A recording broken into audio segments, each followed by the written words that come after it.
Pada video kali ini kita akan belajar menentukan nilai optimum fungsi tujuan dengan metode grafik dan garis lidik.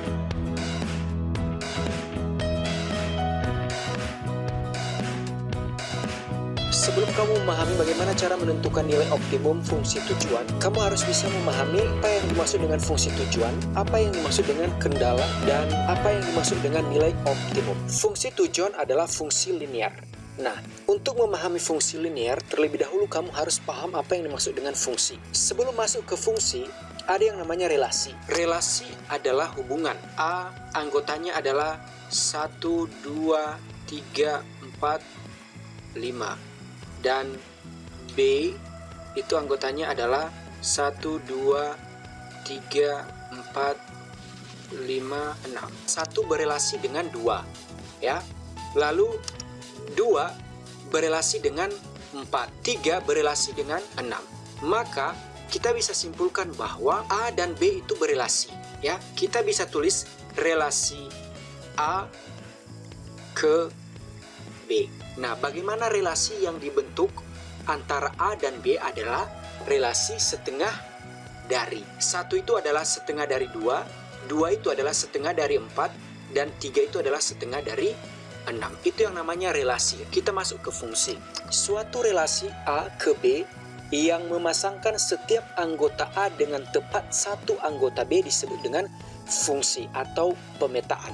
Nah, contohnya A berelasi dengan 1, lalu B berelasi dengan 2, C berelasi dengan 3, D berelasi dengan 4. Anggota A itu tidak bisa berelasi dengan 2 anggota B, sehingga ini disebut dengan fungsi, ya, disingkat dengan huruf F. Kita misalkan F adalah fungsi A ke B, jadi bisa ditulis fungsi A ke B. A adalah daerah asal dan B itu adalah daerah kawan, ya.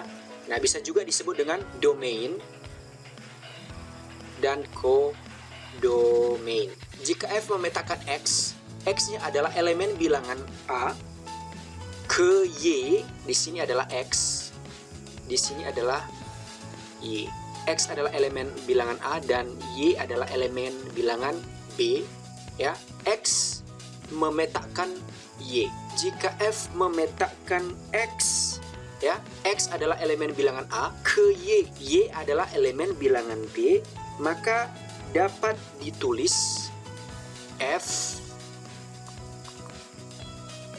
X ke Y atau F X sama dengan Y. Agar kamu lebih paham tentang fungsi, maka di sini contohnya adalah F X, Y lalu sama dengan 5X ditambah 6B.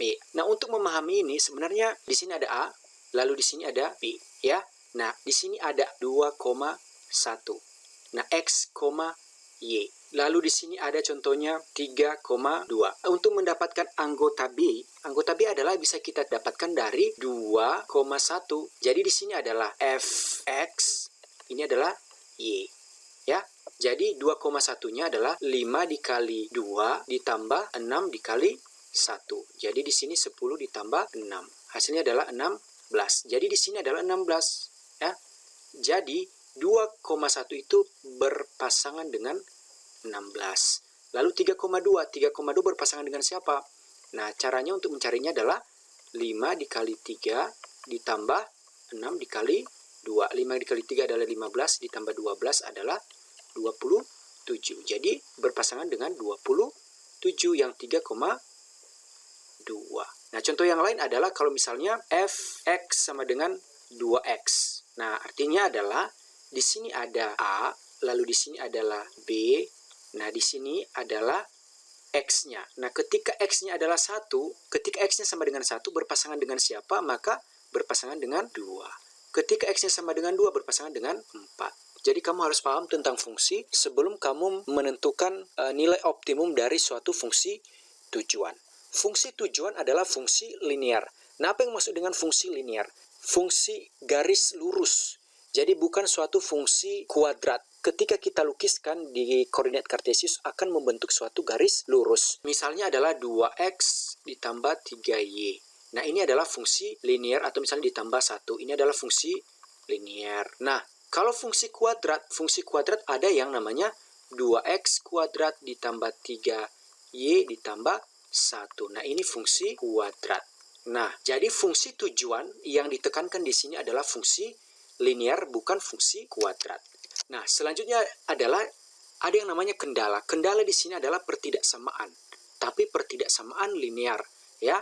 Nah, contoh pertidaksamaan linear di sini adalah contoh 2x ditambah 3y lebih besar atau sama dengan 2. Jadi kendala di sini adalah tanda pertidaksamaan. Lalu ada yang namanya nilai optimum. Nah, untuk memahami nilai optimum itu ada dua. Optimum itu bisa rendah dan bisa tinggi, ya.